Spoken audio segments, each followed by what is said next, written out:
is a production of DallasCowboys.com and the Dallas Cowboys Football Club. How about them Cowboys? Yeah! This is Media Mash, a roundtable of Cowboys insiders dropping wisdom and offering sizzling takes on the current state of your Dallas Cowboys. Now, your host, Steve Dennis. Oh my gosh, what a week to be a Cowboys fan. What a week to be on the radio talking Cowboys football. Yes, my name is Steve Dennis. First time on DallasCowboys.com radio since 2014. If I could just take a quick moment for personal side. In fact, one of our foursome today and I did the break together. You did. In 2014.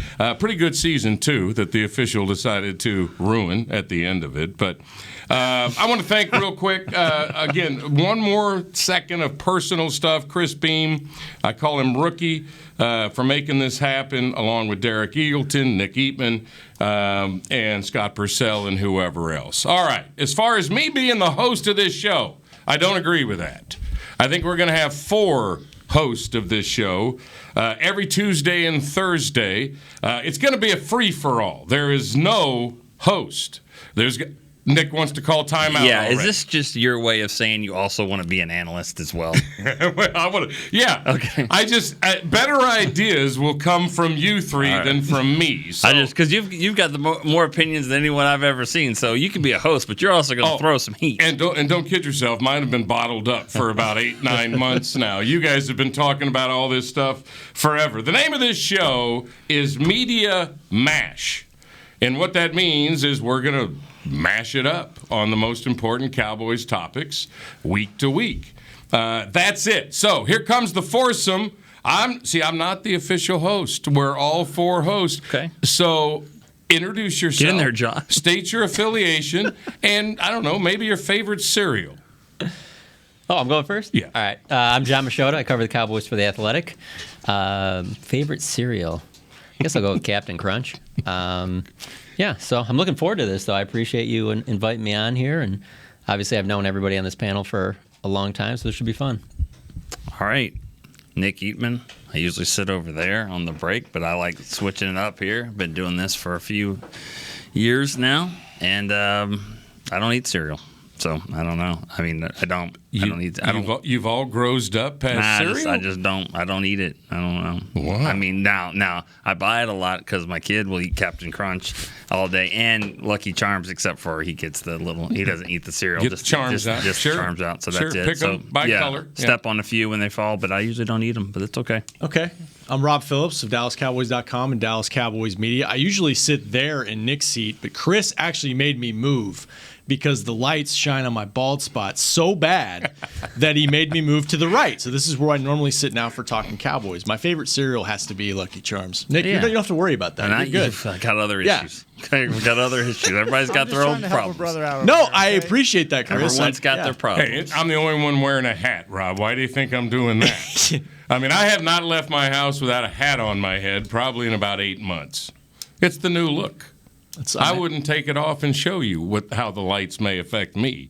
Well, maybe I'm headed down that road, too. I wear a hat to work now? Honey Nut Cheerios. Come on, you guys. That's the right answer. You just completely went by it. I want to tip the cap. Again, the name of the show is Media Mash. It's going to be Nick or Rob every Tuesday and Thursday, 4 to 5, with a smallish rotation of media beat people. We're working on that. People who see every single second of a Cowboys season, and Machota is certainly one of them. We're happy he's here first. There will be others, and it will be a free-for-all. We don't have a lot of time. I'm used to having a longer show when you can talk about cereal and whatnot. And I refuse to call this a podcast, by the way, because everybody has a podcast. I like to call it a show.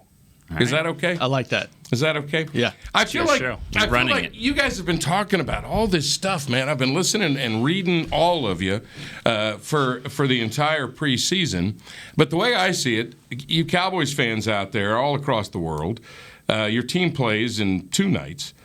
And I think there's 2 major things on your mind. from my point of view, and all the people I talk to, these two things come up. Number one will be topic number one.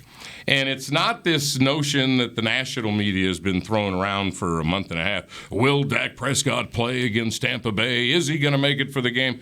Of course he was going to make it for the game. That's why they went through that whole deal of cautiousness, etc. The question is, how will he play?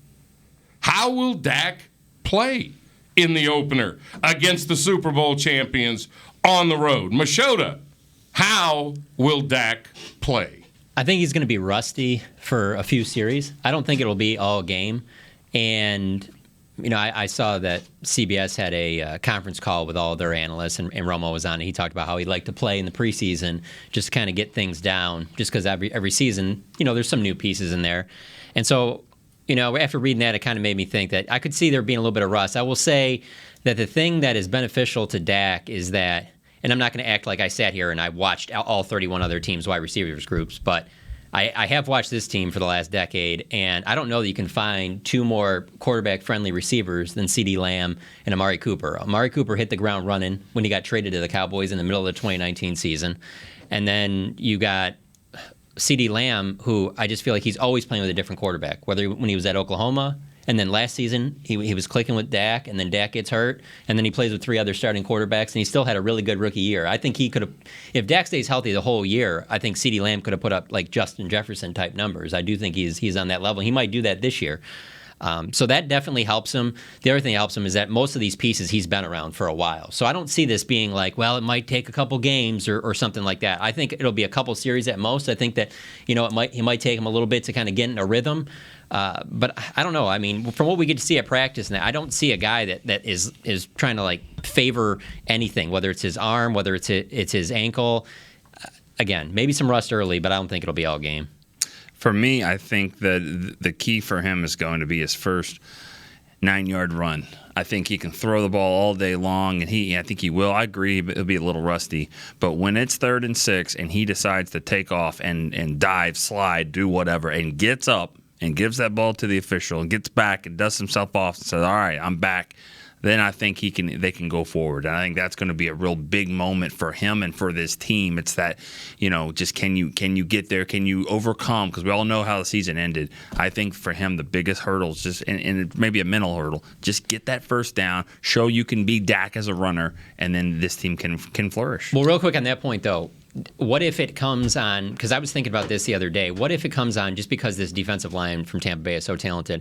What if it's like on one of the first couple of plays? I'm not saying necessarily a sack, but maybe he just gets rid of the ball and takes a big hit. Is that similar to you, or do you definitely want to see the run? Well, I think I just want to see the run. I mean, I want to see that, like, if he's going to be Dak, $40 million a year, he's got to be himself. And what's made him himself is the threat to run, threat to dive, run over someone, flip over the top, whatever. He's got to do that. Taking a hit, that's part of it. But I think, and that'll show teams too. Like, that linebacker can sit there all he wants. He's going to run and get that first down. Rob, I think that's the key for him, is to kind of show he can be himself. Yeah, I agree. I think there's probably a little rust there, although the practices we saw at the end of training camp, he looked like Dak. I mean, he was cutting it loose. He looked confident back there. There's probably a little bit of getting into live action for the first time again and seeing the field and seeing things develop against a championship level defense, which he hasn't faced.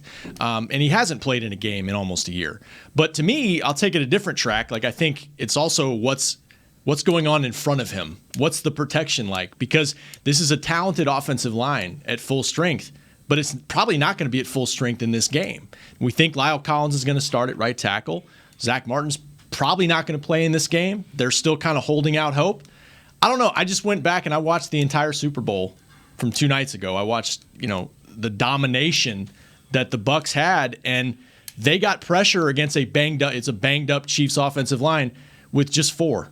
That's all they needed. They didn't have to blitz anybody, and when they did blitz guys, they picked off Pat Mahomes. They're really, really good up front, and I think the Cowboys at full strength are really good up front, but they're not at full strength. So what does that look like in this game? And we all know Todd Bowles a little bit. He doesn't care. No. He's gonna come hard. I got 2 things I want to throw out here. To me, I have an opinion about elite athletes.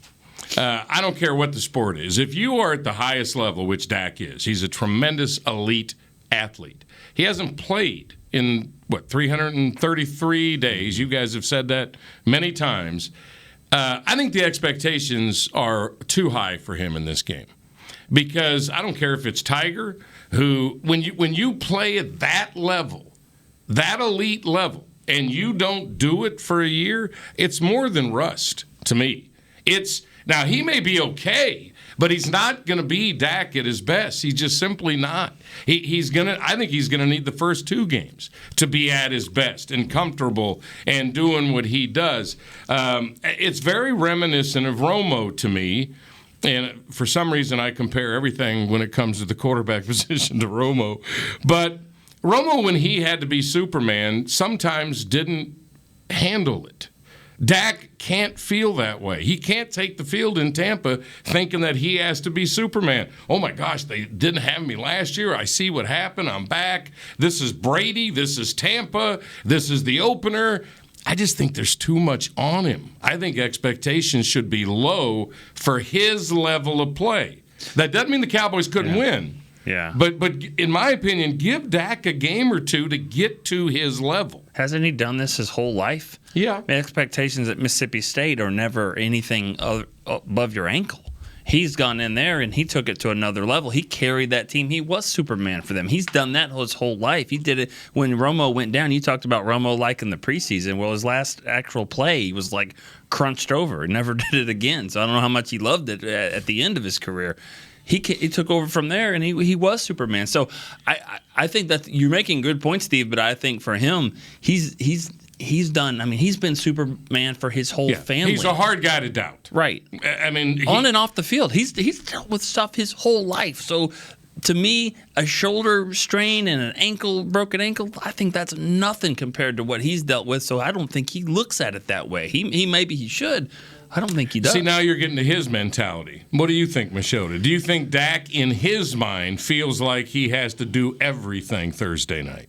No, I don't think he feels that way. He's got too much talent around him for him to feel that way from an offensive standpoint. What you get into in a wider view, though, is the beginning of last season, where it's like it's bigger than the offense. It's if your defense is just giving up points every drive and you feel like, man, we're going to have to score 40 every game like that and do onside kicks and to stay in the game. And by the way, that's Brady who's doing it, right? Which is the elitist He's level. good. Yeah. So Dak's watching that and going, oh, man, I got to try to keep up with that dude while he's watching the defense give something up, but if it does. But he also knows what's around him. I mean, he's got a lot of talent around him. I mean, even with Zach Martin unlikely to play in this game, it's still a pretty good offensive line. And then just even the 2 deep at tight end and running back, and then the receivers that he has, like he knows what's around him. He knows that as long as they don't have the injuries they had last year. I think he understands. I mean, to your point about Mississippi State, he didn't have any of these. Name another player that he played with at Mississippi State. Well, he had a good receiver. Forgot his name already. Eric Moulds. No. I thought they were going to say that. I think his name was buddy that the Cowboys looked at. What was his name? That's all I've got. I think it was like 98. I would have got him. I would have got him snaps in the preseason. I'm sorry, Rob. I don't know. I think they did the right thing because you covered the Texas Rangers at some point throughout your career. We did not do that. Thanks for bringing that. I'm sorry. I've never covered baseball, but everything that they've said and what we saw in Hard Knocks was this is a pitching injury. And you can, aggravate it, make it worse. It's a tough call to make because if you don't play him, you risk rust. If you play him, you risk further injury. They cited on caution, knowing, to your point, that week 1, you're playing the best team you're going to play all year long. So it's going to be an uphill battle because I do think it's going to take a little time to get everybody going, getting in sync a little bit. But they're looking for 17 games. And if they can play well and find a way in this game, then that's as big of a momentum boost as I can imagine for this team going into week 2 of a football season. And back to Bowles, because of Dak's situation, he's sending. He's a blitz king anyway. But he may not have to. That's the thing. They got 48 sacks last year without having to do a ton of blitzing. I mean, they do it. But in that Super Bowl, they didn't have to do it at all. Without Zach Martin, that could be a problem. And Connor McGovern's the guy they like. But this is a different group they're facing. Not to mention what Zach means in the run game too, which to John's point is take some pressure off of him a little bit with Zeke and try to get that going. And he's never Dak. Love him, love the player he is. He's never been a guy that'll just sit and pick apart a defense with his arm and just he can thread the needle. He certainly can. But these intermediate routes and things like that,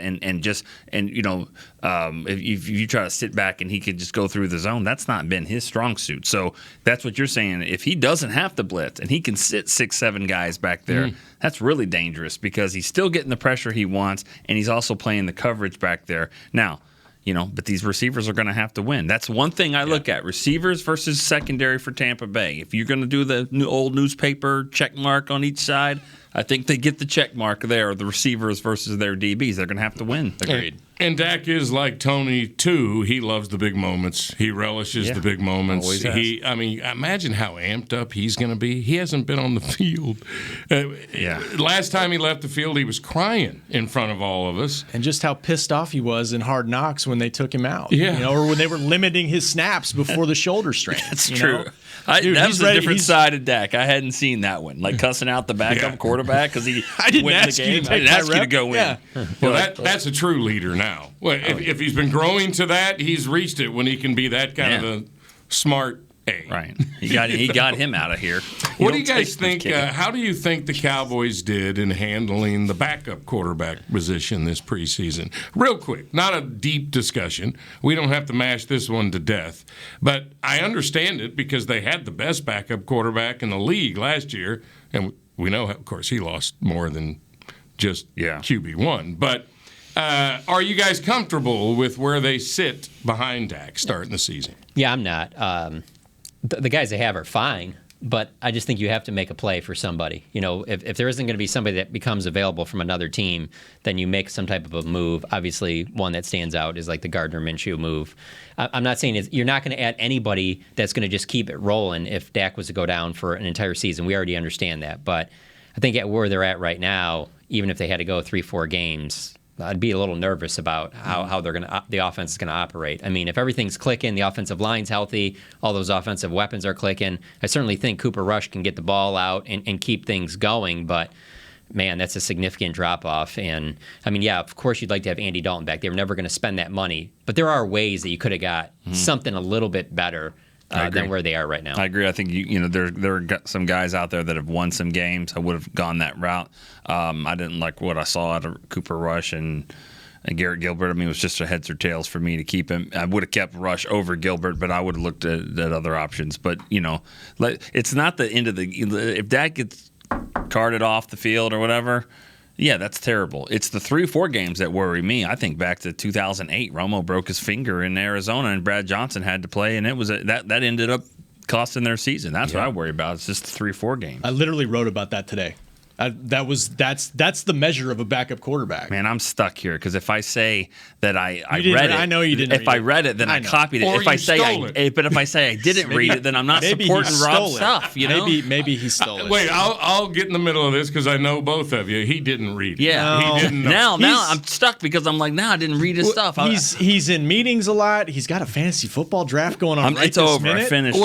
I got a B minus, by the way. What Nick would have said, like you wrote today, Rob.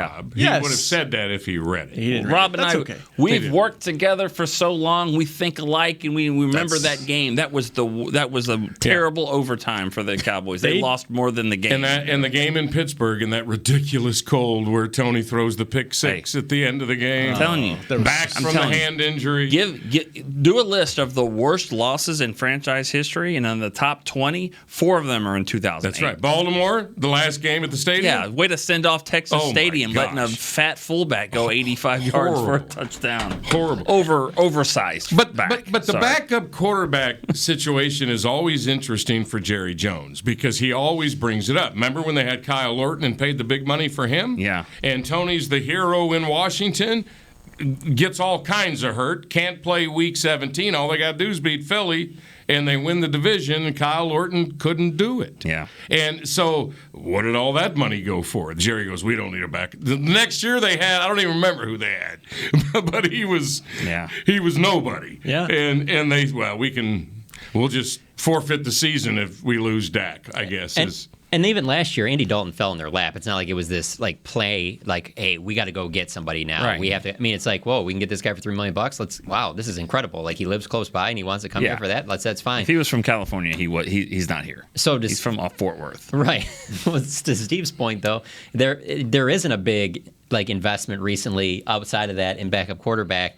And it is kind of funny to me because you are in a division that literally the backup quarterback helped them win a Super Bowl. Like, you just think that would elevate your thoughts on it a little bit more. So, I don't know. I say that now, and Cooper Rush is going to get in one of these games. He's going to look great because everyone's going to be clicking. And he's going to dominate. Yeah. Back in the 1994 podcast that they did here, it was just like, if they don't, what if it gets to Jason Garrett? What if Jason Garrett has to play against Brett Favre and things? I mean, Yeah. I'm not saying Cooper Rush is going to do that, but. And we've been surprised before by these quarterbacks. Yeah, Garrett Gilbert almost did it last year against Pittsburgh when Pittsburgh was undefeated, That's all right. The name of the show is Media Mash, and this is why I didn't want to be considered the host because I'm not very good at it. I should have asked Rookie, do we go to a commercial break at any point, Rookie? Yeah. That would have been a great question before we started the show. And by the way, speaking of Rookie, he let me know that Fred Ross was his big receiver at Mississippi State that tried to be a Cowboy, remember? You think you got to look up any of the players on this team? I don't remember Fred Ross. No, yeah, he was here for a little bit, but but you had to look that up. Yeah. Like, did you have to look up any of the players that are on his team right now? I feel like everybody's a household name. There's nobody. No. All right, that's topic number one, in my opinion, that you fans all across the world are concerned about. How will Dak play? Number two, what is this Quinn defense? Another year of doom for the Cowboys defense, or will it be in bloom under Quinn and maybe zoom a little? That's next here on Media Mash as we mash that up. I don't even know how long the break is, but we'll be right back. Honey, big news. Gary, are you okay? Oh, I'm not Gary anymore. I'm Jackie Flash. What? See, I want the latest smartphone, but the best deals are only for new customers. So to get a new customer deal, I changed my name to Jackie Flash. Okay, but the best smartphone deals at AT&T are for everyone, new and existing customers. That's huge. Then guess who's getting a deal? Is it Jackie Flash? Jackie Flash. It's not complicated. At AT&T, our best smartphone deals are for everyone. Restrictions apply. Visit att.com for details. New Dr. Pepper Zero Sugar. You deserve it. I do deserve that. You deserve decadent flavor without sugar. And a day at the beach without sand getting everywhere. And a relaxing bath that your children don't interrupt. I deserve all that? It's really just a visual metaphor for Dr. Pepper Zero Sugar. Everything you want, nothing you don't. A visual metaphor on the radio. I do deserve that. Dr. Pepper Zero Sugar. The zero you deserve is finally here. Before there was a draft, you could size up a cowboy by three simple factors: the crease in his hat, the bend of his brim, and his unbending attitude. A man Stetson didn't just protect him from what life threw at him, it projected a rugged, unstoppable spirit. Stetson hats are still American-made with pride right here in Texas. They're still the unofficial crown of all self-respecting cowboys, and Stetson is proud to be on the field with America's team. Find a retailer nearest you at stetson.com/cowboys. There's nothing as unique as our eyes, which is why Essilor pioneers ways to make lenses as unique as you. Verilux for super sharp vision, Essential Blue for protection, and Crizal for freedom from glare.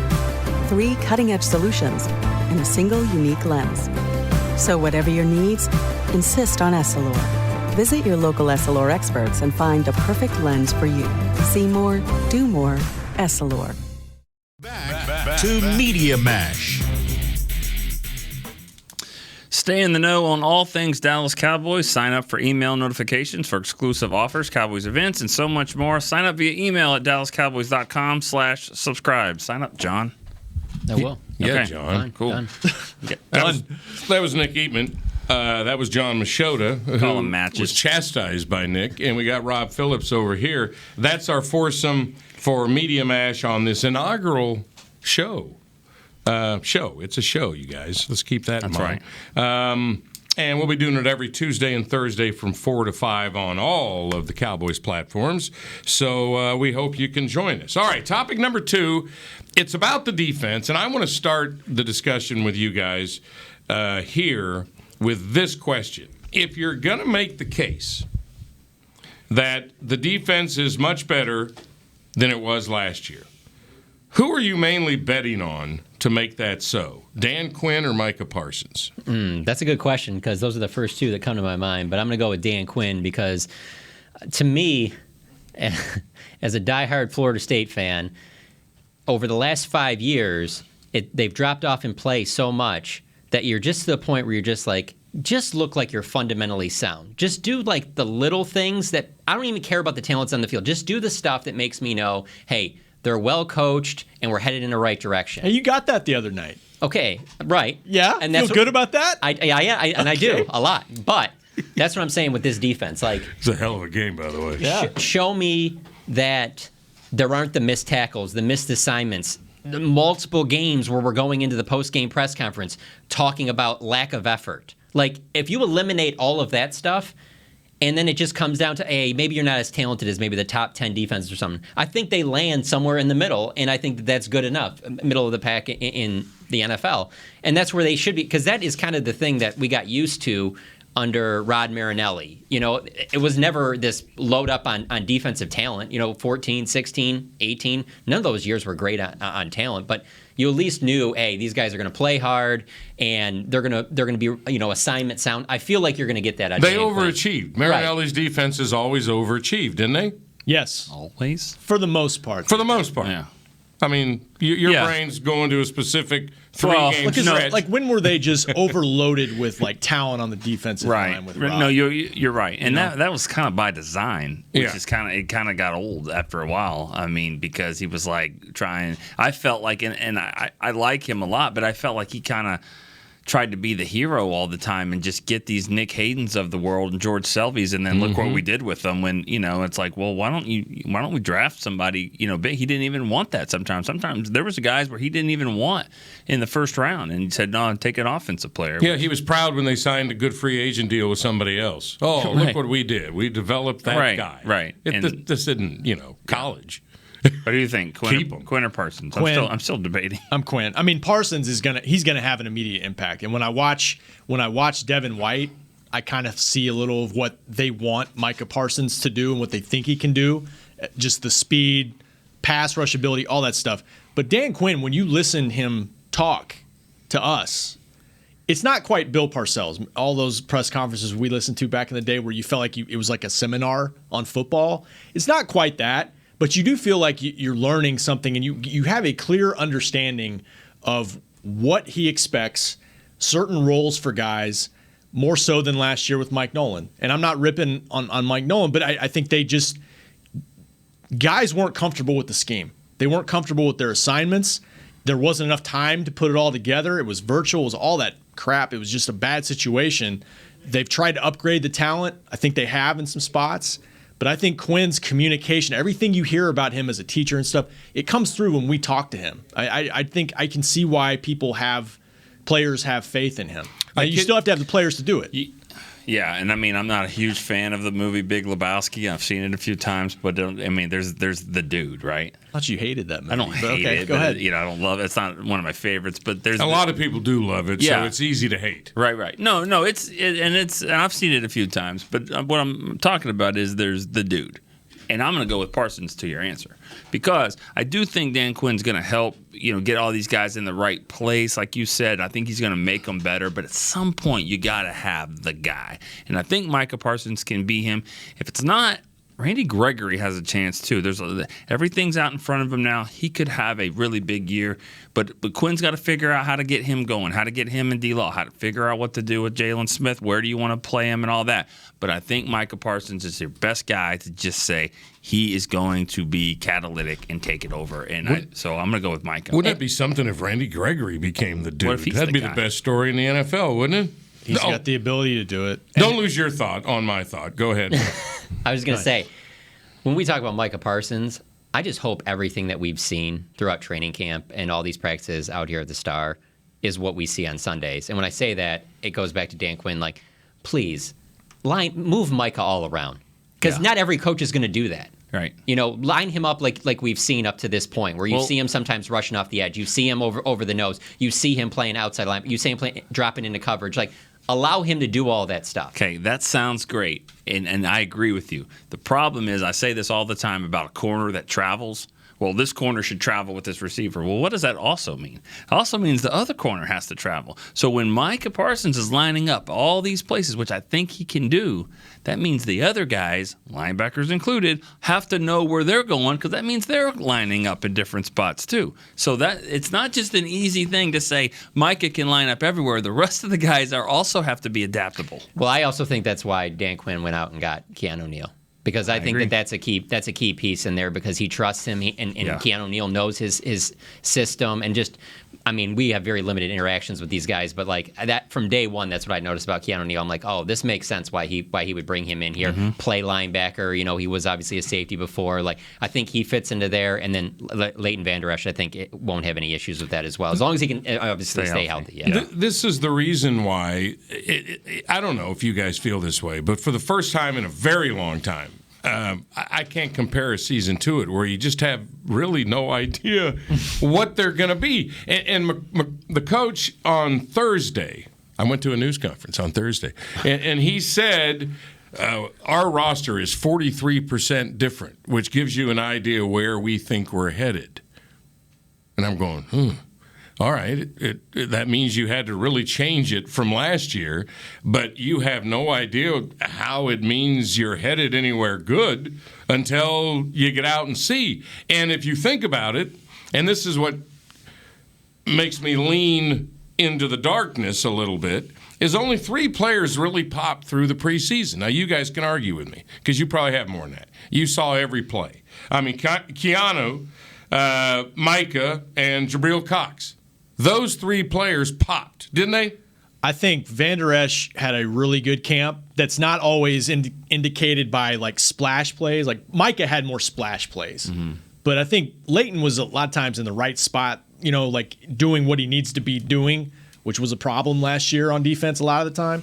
Trayvon Diggs got beat a lot, but there's nothing wrong with that when you're playing against CeeDee Lamb constantly. Like I think he had a really good camp too. I think those are 2 guys you can lean on. And then and then DeMarcus Lawrence getting 0 snaps. Yeah. I mean, obviously, if he's out there, there's a trickle down to the impact. It's going to help the rest of the defensive line. What about the new guys though? Did Osa pop at all? Yes. I mean, did he? Yeah. Did Carlos pop?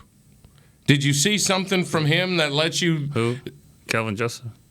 Carlos Watkins. I mean, if he's going to start inside, you got to stop the run. They couldn't do it last year. Did you see something at any point in the preseason, a little bit of dominance from him or Osa or Basham or Urban, the new guys? You know what I mean? That's a great question because I think Osa is showing he could be an impact guy right off the bat, and he needs to be because I totally agree with you. Like, Quinn is my answer to your question, but the biggest problem they had was that interior line stopping the run. And they've committed a lot of resources in free agency, not a big bucks, but draft picks to do it. That's first and foremost. And without Neville Gallimore, I think that is a question mark. I think they'll be better. How much better? Because it was as bad as it could get last year. And if they play really good in there, they help the linebackers stop the run. Yes. Which is what they were able to do a few seasons ago, ridiculously, when Jalen and Leighton were both phenomenal. But to be good there, you need everything that's on this roster. And they're not going to have everything on this roster. You're not going to have Tristan Hill. You're not going to have Neville Gallimore. Like, they need, going back to the Rod Marinelli thing where, when they had DeMarcus Ware, you never heard them talk about, we're going to rotate in a lot of guys, and it's going to no, when you have DeMarcus Ware, you just leave him out there, and he just plays every snap, and everything's fine. Well, with these defensive tackles, when you have that, where you have Gallimore, and you have Tristan Hill, and Osa, and Urban, and Carlos Watkins, then you're constantly rotating those guys, and then I think that they could be solid, but when all of a sudden 2 of those key pieces aren't going to be on the field for a while to start the season, that's where, to me, that's the biggest position of concern going into the start of the season. It's the same with safety because you're like, who's the best 2 safeties? We talked about that at practice the other day, and it was like everyone had different answers. And like who are the best guys? I mean, there's 4 guys out there, and I think you could say all of them could be considered in the top 2. And so is that a good thing? There's depth, but there's not a dude. So well, KZ and Donovan are pretty good place to start. I think, don't you? I think you can argue that Hooker and Curse are better. Hooker may come. Right. He may start coming. With time, yeah. I could see that. He's talented. I don't know what he's lost, but I know that player a little bit. Yeah. And I won't say why, but because you're a Johnny Buckeye. He's the very biggest talented. Buckeye there is. I mean, he's really talented. All right. Well, since you're bringing this up, I got to bring this up with you. So when they signed him, I went back and I was like, oh, I'm gonna go see the video of like what the panel said that's like hosting the draft when Hooker got taken by the Colts. And I'm telling you right now, anybody that's listening, go back on YouTube and look that up. It's about as critical as I've ever heard anybody, John Gruden, on it. And they were just, I mean, they were playing all these replays of how bad he was against the run coming up and couldn't make plays. Like Gruden was just like, I don't even know. Like, yeah, he's a ball hawk on the back end, but they come up and make plays. And they had these like this reel ready to go. I just couldn't believe how critical they were. I mean, the kid just got drafted. And so that was always my thing. I was wondering once they signed him, it's like, I wonder if he's improved. Because I haven't watched him a lot with the Colts, but that was the thing with Ohio State. They said, like, you know, he could get the interceptions on the back end. I think he had 7 in one season.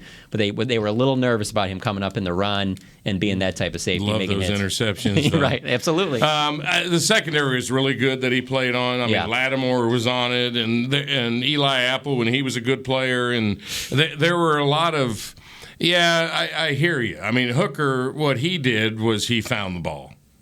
Now, I don't think he was a killer back then. And if he does that here, no one will care what he does. No one will care. Nobody will care. And he has a knack for it. Whatever that knack I'll just is. tell you this. If you're going to put on number 28 and be a safety, you better do both. All right. I'm sorry. So you guys are in the press box in Tampa, and here comes Brady. So your eyes go where on the defense? I mean, because nobody has a clue how good or bad the defense is going to be. And we probably won't until what? Week 8? As Parcells would say. Oh, we do shows every day. We're going to find out You're on gonna- Friday. you're- On oh, Friday yeah. after the game, You're we're gonna going to break have it it all down out Friday. there. That's Oh right. yeah, we don't wait. You know how it is in radio. True, It's just true. this is it. What did They're Bill terrible. say? Got 5 shows Thanksgiving? on Friday to figure it out. Yeah. Bill said Thanksgiving. He was in right? my dreams last night, by the way. You brought him up. He showed up in a dream I had last night. That's scary. He told me to do it again. Whatever I was doing, he didn't like it. He goes, do it again. Oh man, this That was in my crazy. dream. But anyway, where are your I eyes need going? more information than that because you don't. if We you don't just need throw any it more. out I there, do. If you need more, I need a little bit more info than just him saying "do it again." I don't even Steve, remember. in your dream. It was some chore. Come up with something. And he scared me. That's all I We're all scared right now. So where are your eyes going? Are you going to look at the safeties? Are you going to look at the linebackers? Or are you going to look at the tackles? Where are your eyes going? 11. Tackles. Everything's going to 11. Yeah. You're going to just look. Oh, you're going to Micah. Okay. Every single. I thought you meant all. I'm doing that. Tom Brady's going to be doing that. I mean, he is the chess piece. He's the thing that's going to be moved around all over the place, and Tom Brady's going to play games with him because that's exactly what he's going to go after. Is this young kid that's got the sticker on his helmet? Tom doesn't like the fact that they have different numbers now. Oh yeah, that's right. Yeah, he might not know. He didn't like that. They had to change the rules with 11 That's and 9 right. and all that. Said it again today. Did he? Yeah. Again? That was a social media post. He's still pissed off. Deal with it because the Cowboys have 2 safeties wearing 6 and 18, and they have 2 linebackers wearing 9 and 11. I think 11 will be out there more than 9, but whatever. You got a corner wearing 7. Corner wearing 7. That's right.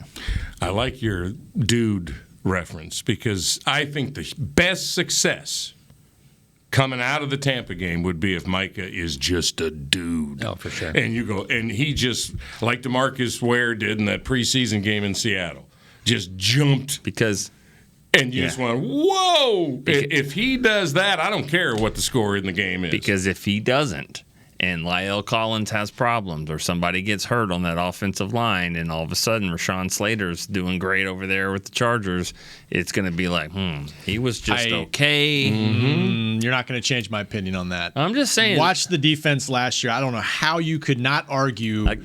Pick a defensive player to help me. Somebody. Right. And he was the best guy, they say, on their board. Hey, you're very capable. I think host. next year's draft might go the same exact way. Think so? I think they could go do the exact same thing all over again on defense, and I don't think it will be anybody will even bat an eye at it. The host is panicking because I have to take a break. We have a 2-minute break. Oh, I'm sorry. I'm one of the hosts, too. So are you panicking? Now let's take a break, though. No, it's not. Cheers, jeers, and fears. What do those 3 things mean? Next, as we continue to mash it up here on Media Mash. Hi, I'm Clint Tillison with United Ag and Turf. Before you can park yourself in front of the game, park yourself in a John Deere and power through your chores. Our Land Run package is a 1025R, 25 horsepower tractor with a loader, rotary cutter, and a box blade for $229 a month. And the price you see is the price you'll pay, no surprises. So don't miss another kickoff. Visit UnitedAgAndTurf.com. Offer ends February 1st, 2021. Restrictions apply. See dealer for details. Now let's get to work. The Cowboys way, where 16 Hall of Famers and 5 championships shows us what success looks like. Where turkey is always the second best part of Thanksgiving Day. Where we are all defined by one single thing, the star. Where we as fans know it's our job to keep the tradition going. Bank of America is proud to be the official bank of the Dallas Cowboys and to support the quest of living life the Cowboys way. Copyright 2020, Bank of America Corporation. Want to use what the pros use? How about the official men's skincare brand of the Dallas Cowboys, Jack Black? Right now you can get the Jack Black Starter, a curated collection of Cowboys locker room favorites for just $10 with free shipping. The starter includes 4 Jack Black skincare favorites plus a full-sized intense therapy lip balm. Go to getjackblack.com/Cowboys and use the code word TEAMJB. That's getjackblack.com/Cowboys. The Jack Black Starter, $10, free shipping. Honey, big news. Gary, are you okay? Oh, I'm not Gary anymore. I'm Jackie Flash. What? See, I want the latest smartphone, but the best deals are only for new customers. So, to get a new customer deal, I changed my name to Jackie Flash. Okay, but the best smartphone deals at AT&T are for everyone, new and existing customers. That's huge. Then guess who's getting a deal? Is it Jackie Flash? Jackie Flash. It's not complicated. At AT&T, our best smartphone deals are for everyone. Restrictions apply. Visit att.com for details. Back to Media Mash.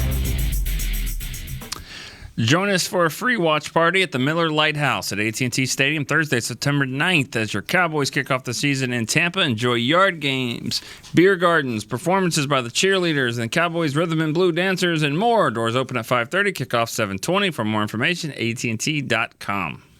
Hope you're enjoying the new little get-together called Media Mash here on DallasCowboys.com radio and all the Twitter Live and Facebook Live and all that. You and Cowboy Nation know where to find us. It's the first show. We're going to do it every Tuesday and Thursday from 4 to 5 with a small rotation of beat writers involved, with Rob and Nick involved as well. 2 very, very, very talented writers. Yeah, I mean, do you want to say why we're both on it today? Well, I mean, you want to throw anyone under the bus? Yeah, let's hear guess. Machota's guess. Guess. All right. So Clarence Hill. No, I'm just kidding. Yeah. It Ding, was, wait, where's the ding, ding, ding? yeah, it was Clarence. Yeah, Hill. Clarence was scheduled, and this is where I fail as a host already. Another night in Tampa or here. Yeah, he had to go to Tampa early, and now we're not going to ask Machota to guess why. Undefeated. We're just okay. Let's move All on. right. Good word. Speaking of good words. All right, this is something I came up with. It's really silly, but we're going to do it on Tuesdays in this hour because it's a way of knowing what was good, what was bad, and what scares the hell out of you coming out of the game. Cheers, jeers, and fears. Cheers, rookie. See, got a little element action here. Jeers. It's my quarterback. And I love this one. Fears. Is this a Cuban Missile Crisis today? Oh, see, he's going to come in my dream again tonight. Miss Bill. Man. Are you kidding me? All right. Bill's doing well. All right, who wants to start? Any show of hands? Who wants to start with, and what we mean by cheers, jeers, and fears? I want you guys to find the one guy you've seen every second of the entire preseason and OTAs, the whole business. Who do you want to tip the cap to? Who do you give cheers to going to the opener? Jeers, who you don't want to give the tip of the cap to. You're worried about the performance in the preseason. And then fears is more of a general thing. What worries you most as we get ready to kick off the season? You first, Phillips. All at once or just the cheers? Cheers first. CeeDee Lamb. CeeDee Lamb was, I'm probably stealing your pick. I'm probably stealing your pick, and maybe your pick too. He was absolutely dominant, and he did it in practice and some of the preseason. He did it with backup quarterbacks. That was the thing about it. He found a connection with Garrett Gilbert and Cooper Rush, and took a step towards being the best receiver on this team. I still think it's Amari Cooper when he's fully healthy and he's ready to go for week 1, but I think the gap's closed. I think they've got basically 1A, 1B type receivers, and then Michael Gallup's right there too. And he's probably going to go high in some fantasy drafts, Nick. Where did he go in your fantasy draft? I don't even know. I didn't get him. I got Gallup like in the 9th round, so 12th round or something. He did go higher than Amari in my. He which surprised me. I mean, did he steal your cheers? Oh, 100%. I mean, when I go out to training camp, all I care about are tweeting videos from practice because we don't get to do it any other time of year. And I'll tell you what, when Dak goes down early, a Hellman obviously likes doing it too, and we were like, oh, this is terrible for our content. And we'd even joke around, like when they would be doing some of these drills, and they're just like, 30 minutes without like tweeting any video, or just like, oh, we don't have anything. And then here comes CD, would always save the day with some type of, big time catch. He just, I don't know, like you don't even have to know anything about the Cowboys or know anything about football. Like if you just went to one of their practices, like you would just be like, okay, and then you leave. And as you leave, there's a person standing there who stood out to you? Almost everybody would say 88. He's good. Yeah. That 88 guy does really cool stuff. Like it's been that way for a long time. Yeah, just there you go. Say that. He's an alien. He's like DeAndre Hopkins, who's an alien. He's got the alien factor where he's different. He doesn't look like a human. Yeah, I keep going back. When you say that, honestly, he just doesn't. Honestly, when you say that, the very first thing I think of is that touchdown catch in Minnesota in that like back of the end zone where he adjusted his body in midair, where you're just like you're continuously rewinding, like, wait, how did he do this? How did he do this? Like, and then he comes up with that big old grin on his face, like a little kid. That's what I like about the other him. thing is like when he's out here and we're talking to him, like I'm like he's not real wide. He kind of looks. I mean, because even wearing the 88, I'm kind of like that's kind of like that number doesn't fit him. Like I feel like he should be like he should be 11 or a single digit or whatever. But when you watch him play, whether it's Oklahoma or since he's been here, like he breaks tackle. He's physical. Like I don't know. Like I don't think there's really a weakness to his game. And in training camp, And maybe that's why Trayvon Diggs didn't stand out a lot, too, because he was always going against him. But they had some battles. Yeah, no, they did. And Diggs did some things, but it was the CD show. Was that your guy, too, Nick? It was mine. No. Oh, no. you got to. Oh, here. Oh. Yeah, I don't have a player. This could be genius. Let's hear it.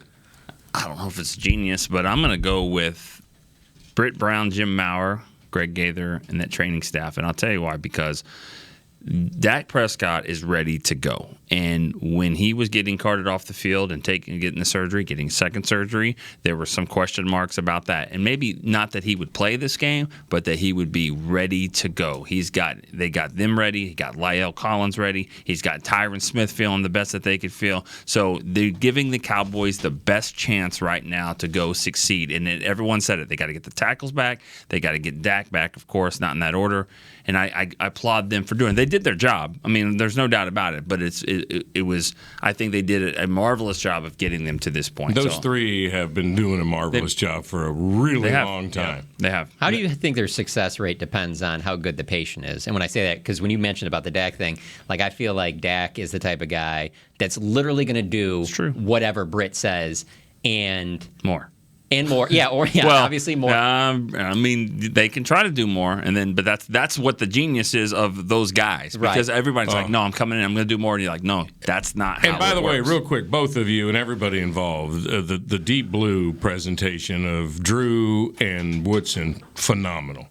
Outstanding work. And Britt had me crying in the Woodson one about Woodson. Mm-hmm. Just what you're talking about, where he would always want to do more. He wants to do more. He just kept, and Britt was getting choked up about it. Well, you guys know, you put it together. But that really got me in that about Woody and Britt Brown talking about what kind of a player he was. Yeah, phenomenal. You have to care. You have to care like that. That when they see that the player is all in and invested, like you said, then they'll give you everything they've got. And I guarantee you, not only did Dak do that, but he had La'el Collins with him right next to him as well. So those guys working together, Tyron, and all that stuff. So we'll see what happens on the field, but just getting them there, I give some cheers to them. All right, mine was CD, but I'm going to go to jeers first for me because I'm going to pick on Amari first in his line this week where he said, I'm the most talented wide receiver in the world. I just haven't showed it yet. See, I've been saying that about my broadcasting career my whole life. I'm the best that ever lived. I just haven't shown it yet. I mean, what kind of a comment was that? I want to give some jeers to that. That makes no sense. I want to get that out. If you guys want to react, feel free. I love it. I love the comment. Do you? Yeah. He's a wide receiver. Would you love it if I said it? No, because you've had 45 years to do it. He's had 5. The same thing. No, but he's saying, do I feel like I'm the best? Yeah, but do I need to prove it? That's fine. We got guys out here on this team that are not saying that second line. They're just saying the first line. I would say the first line first, and then follow it. If I start showing it, I think I could be the best wide receiver in the league. Yeah. Don't lead with, I'm the best wide. I just haven't shown it yet. If your kid said something like that, I'm a straight A student. I just haven't shown it yet. You're going to go say what? But he was asked the question that way. Are you the best wide receiver in the league? And he said yes. And I thought, it was a mature answer. How much are we killing him if he doesn't? I just thought if he says, funny more than anything. What if he says, I think I'm number 8, even though I'm getting paid like I'm number 1 or 2? What if he says, I'm probably 8 or 9? How are we killing him for that? I'm making a lot of money for what right. I'm actually, guys, I'm really stealing this. What is my average pick in fantasy drafts? What am I, like 31? Hey, rookie, give us the jeer sound again. I like that. It's my quarterback. Man, it sounds familiar. I'm not quite sure. I think we were standing right there when. Yeah. Long time ago. All right, my jeer. We got to hurry a little bit here. My jeer, real quick, is just kind of the whole preseason in general. I just think it's been a failure for the Cowboys. I think that's the way preseasons go anyway in the NFL now. You get all excited. Nobody plays. Zeke, what did he get? How many snaps? Handful. 0. Dak, he got 0 too. 0. DeMarcus, 0. They got beaten every game. And most importantly, they never showed dominance in any single 2-minute period of any game in anything on the field. So you would have felt better, though, if Dak comes out there for one series. Let's say he doesn't, we're going to go hypothetical, doesn't have a shoulder issue. He gets out there for one series with the ones, and they just go right down the field against whoever, Houston, whatever. If they just had that one drive, then you'd be happy with the entire season? Speaking specifically about Dak being ready for night after tomorrow, I think he should have got one series and felt the game again. How much different would you feel, though, about this preseason if he would have had that one drive? Let's say they just go right down the field, like 8 plays, nice touchdown ball and a slant to CeeDee Lamb. Little bit. I just, when you come out of a preseason, of course, it's so weird. 2 years in a row with all the protocols and guys coming and going, and it's very difficult. It was very difficult for Coach McCarthy last year. I was just looking for one period of dominance. I don't care if it's the kicker, the returner, something. Just go, okay, let's see if we see that. But anyway, too much on me. What do you got, Nick? Oh, I mean, I see your point there. I mean, you wanted to see a little bit more success. I can't think of anything right off the top of my head that's like I can't believe they didn't do this or that. I mean, because I think I've learned over the years that it's like it just doesn't matter, because getting out of the preseason without any crutches, I mean, they didn't even do that because they got guys hurt, key guys like Gallimore and maybe McEwen. But, I mean, for the most part, you got to stay healthy. It's the most important thing. Mm-hmm. So I don't have I would just be picking on a young player or something. I'm trying to think of somebody. And no need to do that. I mean, but who? I just didn't think they put anybody in position to do anything. Did we see Jalen Smith do anything? No, not really. They protected their top guys, especially guys coming back from injury. I mean, I didn't see D-Law do anything. I mean, he didn't play. I mean, so we didn't see these guys do anything. So I agree with you, though. It wasn't anything to get excited about. I think this is the one preseason where I absolutely know nothing about the team. That's right. I just don't. And that's why I didn't learn anything. I did not learn anything other than CeeDee Lamb took that next step, and I think he is going to be an absolute baller. I didn't really learn a whole lot other than Micah Parsons looks like a good pick. I agree with you on that point. I would say I could circle back to backup quarterback because we touched on that earlier. I didn't understand the competition. That's true. It wasn't a competition till suddenly it was at the end of preseason, and now they're splitting reps in games, and then Cooper Rush wins it. Now maybe it had something to do with him being hurt early in camp. But I'm with you guys. They've got some money now under the cap because they've restructured stuff, and maybe they just don't think enough guys are out there, but that's what they're rolling with. And as I wrote today, hopefully they never have to find out. You know, that's the goal, that Dak plays 1,300 straight snaps and you never have to worry about it. Mm-hmm. Swing tackle, I don't know that they answered that question either going into week 1. And again, hopefully they don't have to worry about it. But Ty Nsekhe's been banged up. Terrence Steele played last year, had some rough moments, fought. That's a depth spot where you look at it and say, what's the answer? I don't know what the answer is week 1. Mine is at center, mainly backup center. I just don't understand how the process has gone by just skipping Connor McGovern over when he played it in college, and it just like clearly they're showing that they're not 100% in on Tyler Biotish with all the snaps we saw Connor Williams get at center. They clearly would like him to be better at center, and that just hasn't happened. And now you hear Connor McGovern has gotten some third team center snaps. Like, I don't know, it seems like, why is this happening this close to the season? Like, why wasn't this figured out like a ways ago? So that's one thing where I just I just don't feel like they're really settled there. Because personally, I think that if they were to, like, I'm all about getting your best 5 out there on your offensive line, and I think if they were to get their best 5 out there, I think they would want Connor Williams to be the center, because then you would get McGovern would probably be at guard, and then Biotish would be your backup center. Right, and I was told that very reason. That's why they tried to get some Connor Williams some snaps, thinking that maybe if he was good enough to replace Biotish, then McGovern comes over. Now, what I don't understand is that it was more of a reach for Connor Williams to play center than McGovern. Right. So if you think McGovern's one of your top 5, then why not play him at center? And Connor, so I agree with you there. The argument that was made to me is that I guess they didn't want to put too much on Connor McGovern's plate, because he was just kind of getting comfortable at guard. But I'm just like, he played an entire season at Penn State at center. I don't know why the transition would be that difficult for him. It seems like he would be a good fit there, at least for us to see more of that. I don't even remember seeing that at all out in Oxnard. I think it was Matt Farniak that was the third string center, if I'm right. And that's why I asked Coach McCarthy that very question today. And he basically said, you said he's the third center. Yeah. But I think the answer is that he's a young player. They're trying to let him work at guard, and because he's missed so much time. Right. But I didn't really get I didn't think who's the second understood center? The answer. Huh? Who's the second center then? Connor Williams. Okay. You had a big day today, by the way, Rob. You did a lot today that keep coming up here on the show. A lot. Nick, take notice. For you. Yeah. Good for you. Please check out his work, Nick, if you get a minute. Okay. I'll do that. Fears, we hit some of it here with, this is not a major deal. The season is starting. So this is the time, and I know you guys are, because this has been forever, hasn't it? I remember when you watch every play and every second and every move the team makes, you get to this point and go, oh, my gosh, we got a game in a night and a half, and then we get into this. I mean, there's no more excitement than right now after everything you guys have endured. And fans, too, they feel that way, and they're pumped. But put it all through your brain. What is the one thing that if somebody walked up to you on the street and said, hey, Rob, what do you think will be this team's downfall? Or what are you worried about? What scares you about something?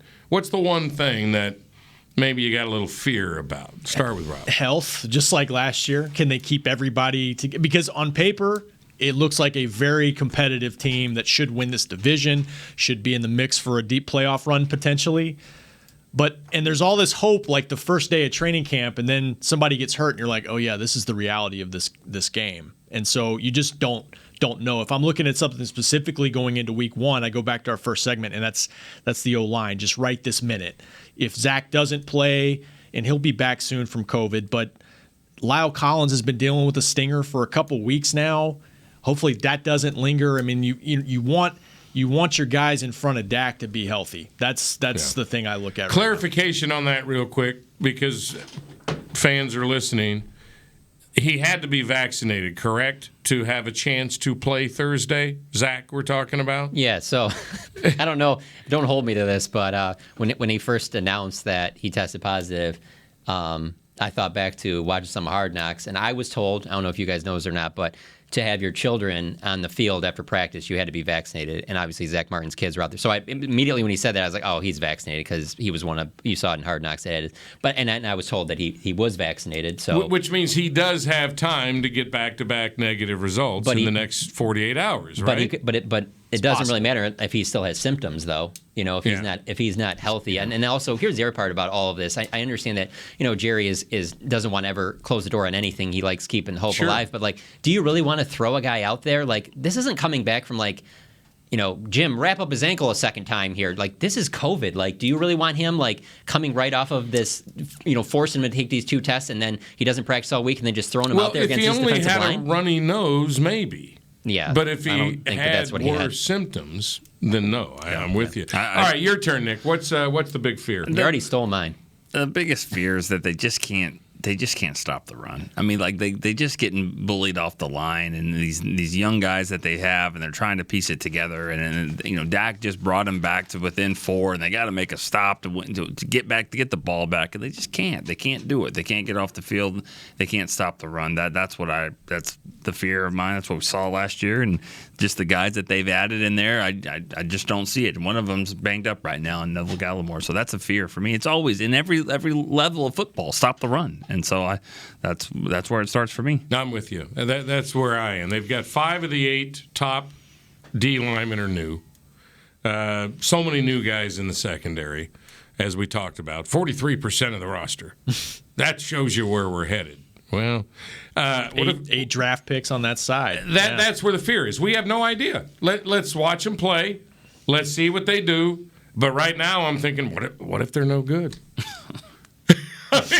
And every fan goes, you got to have the yin and the yang. The optimism is on the other side of the ball, obviously, has been for quite some time. But, all right, Machota, what do you got? Yeah, I mean, what Rob said about the health is clearly number one for me, but even more specific, it is COVID. And it's just that not knowing from week to week who you're going to have, who guys were around. There's just going to be so much uncertainty. I was out at that Miller Lighthouse today when they did the unveiling, the ad that Nick just read, and Stephen Jones was out there, and he said that they're close to being 100% vaccinated. He said that there's only 3 players now left on the roster, and that's including the practice squad, that have not at least started the process of getting vaccinated. So basically 3 players that are just, again, getting vaccinated. Sorry, there's somebody on the practice squad that's not vaccinated. No. He said including them. I know including, but I'm just saying, are you on the practice squad and you're not vaccinated? Wow. Good, made of stone. Yeah. Good job. No, he just wanted to make sure he was including them, that it wasn't just the 53, that it was also the guys. I get it, but I have a hard time thinking there's somebody on the practice squad. Right. Must be really good. I just think there's just a lot of uncertainty from week to week because of COVID, because even with being vaccinated, the testing positive, and then all of a sudden for every team. Dak can't go on Sunday, so Cooper Rush, you got to go on 3 days of practice or 2 days or whatever. And it is for everybody, but yeah. So if we were taking that out of there, I agree with Rob. It's just the health. I mean, everyone talks about Dak because it's the most obvious one, but I don't even know how much success they have last year with Dak if they don't have Lyle Collins and Tyron Smith. I mean, it seemed like whatever could go wrong did, and that's the one thing that you could fix is if you could get this team healthy. If this team's healthy, I believe it's a playoff team. Yeah, I think that, remember last year when Dak was on the field and so was the offensive line, they started badly. And I think they're going to start badly again this year. But patience, I think they're going to be fine and be, like you say, playoff contender. But these first 2 games are brutal, man. I think Justin Herbert could be an MVP candidate this year with that offensive line they put in front of him now. It's a weird start to go one side of the country against the Super Bowl champions and then the other coast, a road trip against an up-and-coming team. I agree with you. That's difficult. It's tough. And Dak hasn't played. Yeah. And it's a little unfair to think that Dak can outduel Brady and Herbert with the weapons that they both have and the weapons that Dak has in these first 2 games. So I would say patient, keep them healthy, and then everything will be fine as the season moves along. But I think the expectations should be a little under for the first 2 games. But wouldn't it be great if it's not? If they go into Tampa and go, yeah, Super Bowl mine, and just Clock 'em. And Mike McCarthy knew all of these things and obviously knew the schedule at this point. So now, I mean, it's pretty obvious why he would have almost driven his truck off the road when Jerry was like, on top of that, you guys are going to do Hard Knocks this year. Yeah. You know, so it seems like there's a lot, but there's obviously a lot of difference between coaching the Packers and the Cowboys. All right, fellas, I think we're done. Again, I should know that, but I'm just You're kind of. done. Oh, thank you, Rookie. Chris is ready. Thank you. We're Chris is done. Media Mash. We'll do it again Tuesday and Thursday of next week. You'll hear a lot from Nick on the show, thankfully, a lot from Rob on the show, a lot from Machota on the show, thankfully, again. Thanks, guys. It was fun. We'll do it again next Tuesday. Enjoy the game, and then listen to these guys break it down on Friday. They'll have all the answers. See you next Tuesday. This has been a production of DallasCowboys.com and the Dallas Cowboys Football Club. How about this, Cowboys?